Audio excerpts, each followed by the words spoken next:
दोस्तों, इस साल 5 राज्यों की 679 विधानसभा सीटों पर चुनाव होने वाले हैं और 2024 में लोकसभा चुनाव होने हैं। इन चुनाव से पहले 5 राज्यों में होने वाले विधानसभा चुनावों को सेमीफाइनल के तौर पर देखा जा रहा है। मध्य प्रदेश, राजस्थान, छत्तीसगढ़, तेलंगाना और मिजोरम में विधानसभा चुनाव होने हैं और अब चुनावी बिगुल भी बज चुका है, यानी चुनाव आयोग ने चुनाव की तारीखों का ऐलान कर दिया है। नमस्कार दोस्तों, मैं हिमांशी कश्यप आपके साथ। आप देख रहे हैं जनता की आवाज। आगे बढ़ने से पहले इस वीडियो को लाइक करें, शेयर करें और अगर पहली बार जनता की आवाज न्यूज चैनल को देख रहे हैं तो चैनल को सब्सक्राइब भी करें और घंटी जरूर बजाएं, चैनल की भी और सरकार की भी। आज की नेशनल मीडिया के मुकाबले में जनता का साथ दीजिए और उसकी ताकत बनिए, जनता की आवाज बनिए और हो सके तो इसके लिए चैनल को ज्वाइन भी करें। चुनाव आयोग ने मध्य प्रदेश, राजस्थान, छत्तीसगढ़, तेलंगाना और मिजोरम में विधानसभा चुनाव की तारीखों का ऐलान कर दिया है। सबसे पहले मिजोरम में 7 नवंबर को मतदान होगा। इसके बाद मध्य प्रदेश में 17 नवंबर को मतदान होगा। छत्तीसगढ़ में 2 चरणों में 7 नवंबर और 17 नवंबर को वोटिंग होगी। वहीं 23 नवंबर को राजस्थान और 30 नवंबर को तेलंगाना में वोट डाले जाएंगे। सभी 5 राज्यों में नतीजे 30 दिसंबर को आएंगे। इंडिया के बैनर तले कांग्रेस समेत 20 से ज्यादा विपक्षी दल साथ लड़ रहे हैं। मध्य प्रदेश की 230, राजस्थान की 200, तेलंगाना की 119, छत्तीसगढ़ की 90 और मिजोरम की 40 विधानसभा सीटों पर चुनाव होने हैं। मिजोरम विधानसभा का कार्यकाल इस साल 17 दिसंबर को समाप्त हो रहा है। वहां मिजो नेशनल फ्रंट सत्ता में है। तेलंगाना, राजस्थान, छत्तीसगढ़ और राजस्थान की विधानसभाओं का कार्यकाल अगले साल जनवरी में अलग अलग तारीखों पर समाप्त हो रहा है। तेलंगाना में भारत राष्ट्र समिति यानी BRS का शासन है, जबकि मध्य प्रदेश में भाजपा की सरकार है और छत्तीसगढ़ और राजस्थान में कांग्रेस की सरकार है। मध्य प्रदेश में 230 विधानसभा सीटें हैं, जिसमें से बीजेपी के 128, कांग्रेस के 98, बसपा के 1 और 3 निर्दलीय विधायक है। राजस्थान में कुल 200 विधानसभा सीटें हैं, जिसमें कांग्रेस के 108, बीजेपी के 70, RLD के 1, RLSP 3, BTP 2, लेफ्ट 2 और 13 निर्दलीय विधायक है। छत्तीसगढ़ में 90 विधानसभा सीटें हैं, जिनमें कांग्रेस के 71, बीजेपी के 15, बसपा के 2, JJS का 1 विधायक है। मिजोरम में कुल 40 विधानसभा सीटें हैं, जिसमें से MNF के 27, JPM 6, कांग्रेस 5, बीजेपी 1 और TMC के 1 विधायक है। यहाँ MNF की सरकार है। तेलंगाना में कुल 119 विधानसभा सीटें हैं, जिनमें से BRS के 99, कांग्रेस के 7, AIMIM के 7, बीजेपी के 3 और निर्दलीय 2 विधायक है। मध्य प्रदेश में पिछला विधानसभा चुनाव 28 नवंबर 2018 को हुआ था। इस चुनाव के लिए कुल 2899 उम्मीदवार मैदान में थे। चुनाव आयोग के मुताबिक प्रति निर्वाचन क्षेत्र में औसतन 12 प्रत्याशी थे। पुरुषों के लिए मतदान 75.84%, महिलाओं के लिए 74.1% और कुल मतदान 74.97% रहा। MP में चुनाव नतीजे 11 दिसंबर 2018 को आए थे। 230 सदस्यीय विधानसभा में कांग्रेस को बहुमत से 2 कम 114 सीटें मिली थी। वहीं भाजपा 109 सीटों पर आ गई। हालांकि यह भी दिलचस्प था कि भाजपा को 41% वोट मिले, जबकि कांग्रेस को 40.9% वोट मिला था। बसपा को 2 जबकि अन्य 2 5 सीटें मिली। नतीजों के बाद कांग्रेस ने बसपा, सपा और अन्य के साथ मिलकर सरकार बनाई। इस तरह से राज्य में 15 साल बाद कांग्रेस के नेतृत्व में सरकार बनी और कमलनाथ मुख्यमंत्री बने। वहीं अब 2023 मध्य प्रदेश विधानसभा की बात करें तो इसकी तैयारियां जोरों पर है।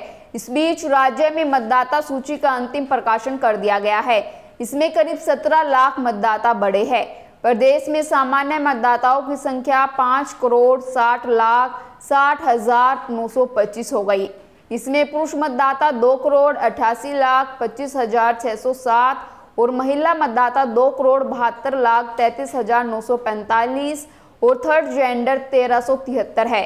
प्रदेश में कुल 5,61,36,229 मतदाता दर्ज है। 18 से 19 साल की उम्र के पहली बार मतदान करने वाले 22,36,564 वोटर हो गए हैं। जो आने वाले विधानसभा चुनाव में पहली बार वोट डालेंगे।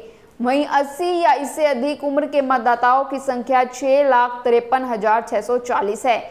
इसमें 100 वर्ष की उम्र पार करने वाले 5,124 मतदाता है। इस बार चुनाव में 1,000 पुरुषों पर 945 महिला मतदाता है। राजस्थान में पिछला विधानसभा चुनाव 28 नवंबर 2018 को संपन्न हुआ था। इस चुनाव के लिए कुल 2,294 उम्मीदवार मैदान में थे। राज्य में प्रति निर्वाचन क्षेत्र में औसतन 11 प्रत्याशी मैदान में थे।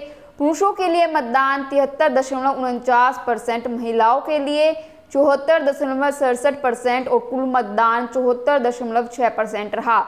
राज्य में चुनाव नतीजे 11 दिसंबर 2018 को घोषित हुए थे। अलवर की रामगढ़ सीट छोड़कर बाकी 199 सीटों पर मतदान हुआ। रामगढ़ सीट पर बसपा के प्रत्याशी लक्ष्मण सिंह के निधन के कारण चुनाव स्थगित हो गया था।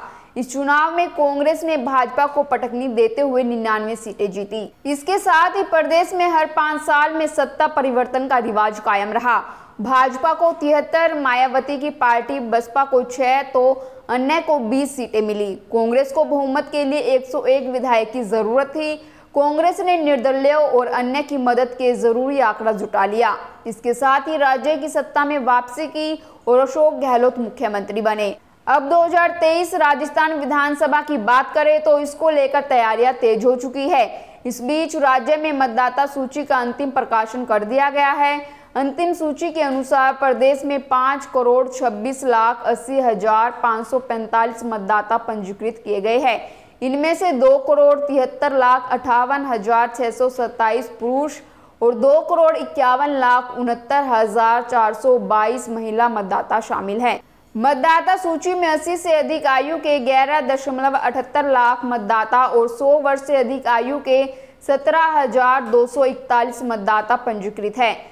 5.61 लाख विशेष योगजन मतदाता के रूप में पंजीकृत है। भारत निर्वाचन आयोग द्वारा इन मतदाताओं को होम वोटिंग की सुविधा दी जाएगी। इसी प्रकार 606 ट्रांसजेंडर मतदाता भी पंजीकृत है। प्रदेश के मतदान केंद्र की बात करें तो 601 मतदान केंद्र नए बनाए गए हैं और 32 मतदान केंद्रों का समायोजन किया गया है। 569 मतदान केंद्र बढ़ाए गए हैं। मतदान केंद्र की संख्या 51,187 से बढ़कर 51,756 हो गई है। छत्तीसगढ़ में पिछला विधानसभा चुनाव 2 चरणों में कराया गया था। इस चुनाव के लिए कुल 1,269 उम्मीदवार मैदान में थे। राज्य में प्रति निर्वाचन क्षेत्र में औसतन 14 प्रत्याशी मैदान में थे। पुरुषों के लिए मतदान 76.58%, महिलाओं के लिए 76.33% और कुल मतदान 76.45% रहा। 2018 में राज्य में 2 चरणों में मतदान कराए गए थे। पहले चरण का मतदान 12 नवंबर 2018 और दूसरे चरण का मतदान 20 नवंबर 2018 को संपन्न हुआ था। छत्तीसगढ़ के चुनाव नतीजे 11 दिसंबर को आए थे।